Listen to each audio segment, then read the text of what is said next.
सीने में जलन, आंखों में तूफान क्यों है। इस शहर में हर शख्स परेशान सा क्यों है। अभिवादन स्वीकार करें, मैं उदय पठानिया।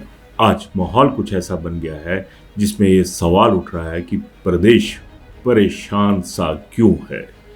अभिवादन स्वीकार करें, मैं उदय पठानिया। तमाम जो चीज़ें आज के दौर में हो रही हैं वो परेशान करने वाली है। ज़रा खुद एक नज़र डालिए कि परेशानी की वजह क्या है।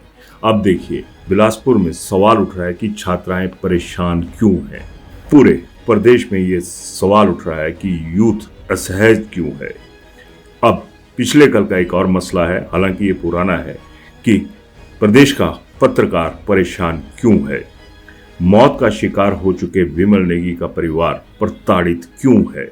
और साथ में एक सवाल और भी है कि आज प्रदेश का हर मरीज परेशान क्यों है। ओपीएस और यूपीएस के बीच में फंसी हिमाचल सरकार परेशान क्यों है। इसी तरह से एक सवाल और आ जाता है कि प्रदेश में विकास को लेकर एक अहम भूमिका निभाने वाला जो ठेकेदार वर्ग है वो परेशान क्यों है। सवालों की, परेशानी की वजहों का जो सिलसिला है वो यही नहीं रुकता। हिमाचल प्रदेश स्कूल शिक्षा बोर्ड के गिरते स्तर से विद्यार्थी परेशान क्यों है। और बसों के बड़े किराए से भी आम आदमी परेशान क्यों है। बढ़ते तापमान और बदलते मौसम से किसान परेशान क्यों है। चिट्टे के डर से माता पिता परेशान क्यों है। और अगर यही माहौल है तो फिर प्रदेश में सुखी है कौन। अगर इसी सिलसिले में बात करूं तो नेता भी परेशान है, लेकिन वजह सिर्फ इतनी सी है कि इनका हल है। इनकी कोई भी परीक्षा होती है वो 5 सालों के बाद होती है, लेकिन इन 5 सालों के भीतर प्रदेश में क्या क्या हो जाता है और कितनी परेशानियां आम आदमी के हिस्से में आती हैं, इसका फिक्र किसी को नहीं होता। अब सिलसिलेवार बात करते हैं। बिलासपुर का हाइड्रो इंजीनियरिंग कॉलेज, वहाँ पर 1.5 साल बाद एक वीडियो सामने आता है। उसकी वजह से छात्राएं आंदोलन पर उतारू हो जाती हैं और परेशानी की वजह जायज़ है, इस चीज़ से इनकार नहीं किया जा सकता। रोजगार के मसले की बात करें तो यूथ परेशान है और इस परेशानी की वजह भी सरकार है, सिस्टम है। पत्रकारों पर एफआईआर दर्ज करने का सिलसिला, इससे जो चौथा स्तंभ है वो परेशान है। और जब इस चौथे स्तंभ की बात आती है तो पिछले कल ही अविनाश विद्रोही जो गगरेट से दैनिक जागरण के लिए काम करते हैं उन पर एफआईआर हो जाती है। और जब ये एफआईआर होती है तो मामला कहीं ना कहीं उलझ जाता है, और उलझता इस वजह से है कि लोगों को, आम आदमी को ये मीडिया पर प्रहार नजर आता है। और जब प्रहार होता है तो टीस कह लीजिए, दर्द कह लीजिए, वो अथाह हो जाता है। इस घटना की हम पहले तो निंदा करते हैं। पुलिस प्रशासन ने जो कृत्य किया है वो बहुत गलत किया है। पुलिस को ऐसा काम नहीं करना चाहिए था। Himachal Pradesh union of journalist और नेशनल यूनियन ऑफ जर्नलिस्ट की कड़ी निंदा करता है। अगर 7 दिन के अंदर अंदर एफआईआर निरस्त नहीं हुई तो हम प्रदेश स्तर पर, राष्ट्रीय स्तर पर इस मुद्दे के खिलाफ आंदोलन शुरू करेंगे।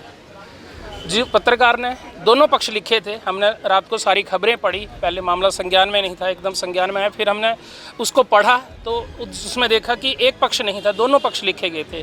तो पत्रकारिता में कोई उनकी दोष नहीं है। तो जो आज़ादी की अभिव्यक्ति है, पत्रकारों की लिखने की आज़ादी है, उसको रोकने का प्रयास यहाँ पुलिस ने किया है, वो निंदनीय है। हम पुलिस प्रशासन से ये मांग करते हैं कि इस एफआईआर को जल्द से जल्द निरस्त करें। ये जो मामला एक पत्रकार भाई के खिलाफ जो एफआईआर दर्ज पुलिस विभाग द्वारा की गई है, ये वाकई में ही बहुत ही निंदनीय है। 2 पक्षों का उन्होंने अपना लिखा, दोनों पक्ष उन्होंने लिखे अखबार में। और ये पता नहीं कि कहाँ से पुलिस डिपार्टमेंट को उनको ये ख्याल आया कि पत्रकार के खिलाफ ये मामला दर्ज कर दिया जाए, जबकि पत्रकार का जो कहना है वो ये है कि उन्होंने दोनों पक्ष लिखे थे और पत्रकार की आज़ादी भी है कि वो दोनों पक्षों को बराबर से लिखे।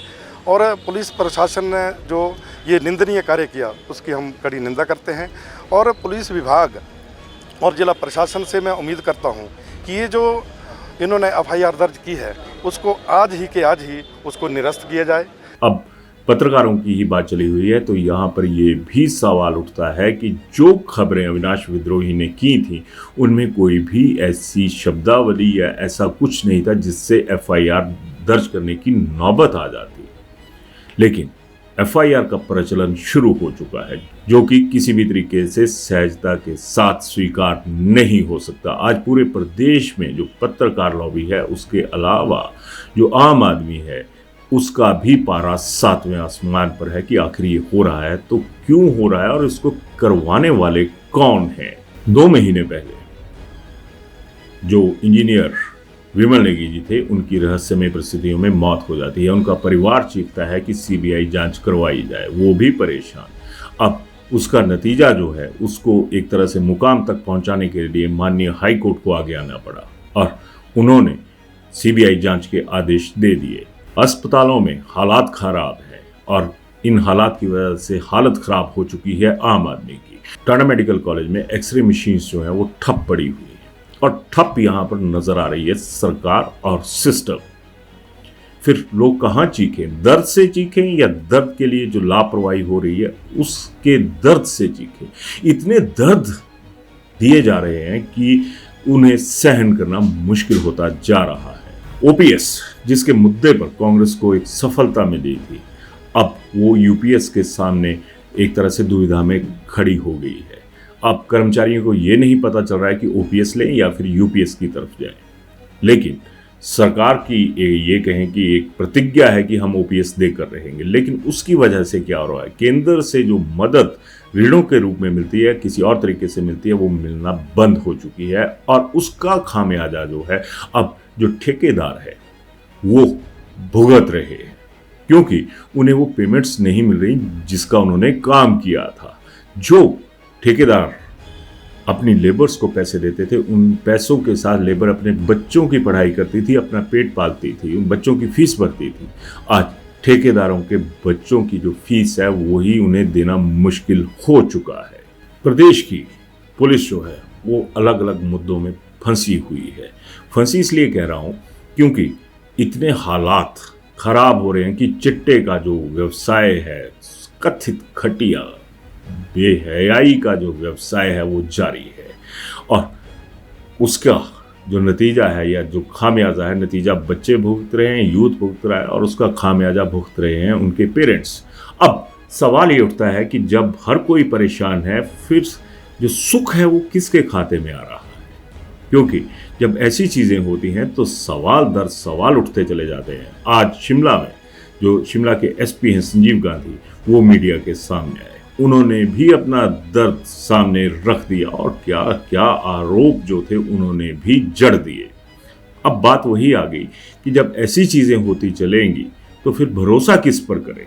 सिस्टम के 2 पहलू हैं, एक एडमिनिस्ट्रेशन और दूसरा पॉलिटिकल लोगों पर कौन कितना सा भरोसा करता है ये आप भी बेहतर वाकिफ हैं, और एडमिनिस्ट्रेटिव तरीकों की जो बात होती है उन पर कितना सा भरोसा भी बकाया बचा है, ये एक सवाल जो है आज की डेट में खड़ा हो चुका है।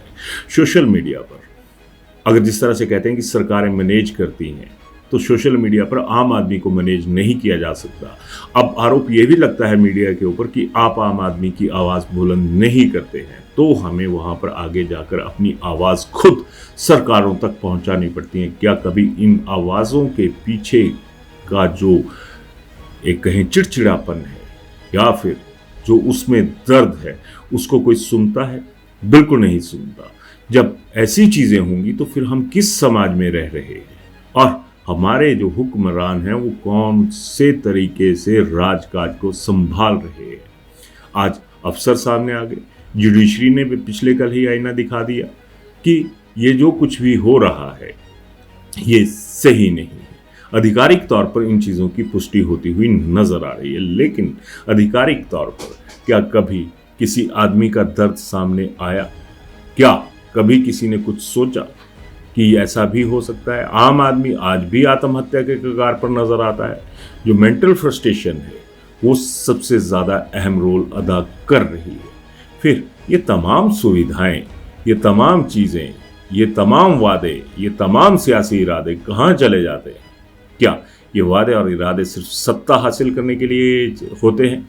अगर जनता से जुड़े मुद्दों की बात करें तो सत्ता पक्ष हो या विपक्ष उस तरीके से बिहेव करता हुआ नजर नहीं आता है जिससे ये लगे कि इन्हें भी जनता की दुखती रग की लिहाज है, ये भी दुखती रग पर हाथ रखने के लिए तैयार है।